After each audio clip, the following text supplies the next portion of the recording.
In recent years, car makers have touted electric technology as the long-term replacement for fossil fuels. But as we know, issues still surround range anxiety and recharging times. Well, behind me is an alternative solution. Hyundai has introduced the first ever hydrogen-powered prototype to Australia. Let's see what it's like. On a global scale, hydrogen fuel cell technology has been in development by car makers for several years. But this is the first sign of real progression in Australia. Hyundai has spent an estimated $1 million in getting an iX35 fuel cell engineering prototype into the country, as well as an accompanying hydrogen refuelling station. As the name suggests, the fuel cell vehicle is based on the regular iX35. It emits only water vapour, which is generated from hydrogen mixing with oxygen to create the necessary electricity to power its electric motor. The motor produces 100 kilowatts of power and 300 newton meters of torque and can travel up to 594 kilometres on a full tank of hydrogen. So I'm joined today by Scott Naga, who's overseeing the development of this project in Australia. Scott, I guess the first thing is it feels pretty much like any other iX35 inside the cabin. Yeah, it's just like a normal car. There's all the comfort and creature conveniences that a normal iX35 has, except it's emission-free motoring. What was the big strategy behind this car? Why did you want to get it out to Australia?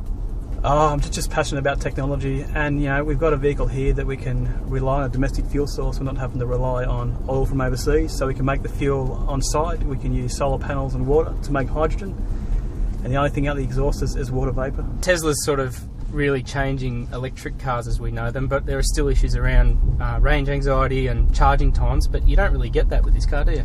No, it's just like a normal car. We can go to a service station, we can refill in 3 minutes, and the vehicle's got a 600 kilometre range, so it's just like a normal car within the driving convenience of it and also the practicality. Now, being an engineering vehicle, I can't actually drive this car today, but more than happy to sit in with you while you do. Is there any, with an electric car you notice that there's regen braking and things like that are a little bit different to your conventional car? Is there anything like that stands out with this? Yeah, we've also got regenerative braking here, and you do feel that. The brake pedal feels slightly different, but you get used to it fairly quickly.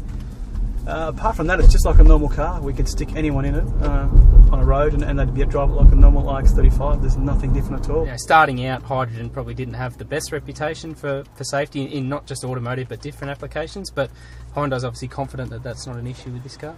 Yeah, as we said, we've got the vehicles with private customers in California, so private people are driving their car, their kids to school, they're driving themselves to work, doing the shopping run, because the cars are safe. It met all the regulations to get the cars into Europe and North America. Can you just talk me through some of the testing that you did with the tanks? Because I understand it's quite extensive. Yeah, the testing for the tanks includes drop tests, under pressure, burst tests, so we over-pressurise the tanks as far as they can go.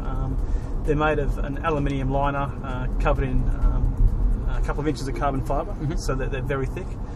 They also do fire tests. They put the tanks under pressure in a fire bath, and then they fire bullets at them. Oh wow! So it's pretty extensive. You think about your normal petrol tank that's a mil or two thick. It doesn't take much to rupture a normal petrol tank in a vehicle. Yep. These tanks, you're going to struggle to do that. It doesn't matter what you do to the car. While the iX35 that we drove is strictly a prototype, Hyundai is pushing for its Korean factory to begin developing right-hand drive models for mass production. That means we could see the first mass-volume hydrogen vehicle on our roads within a couple of years.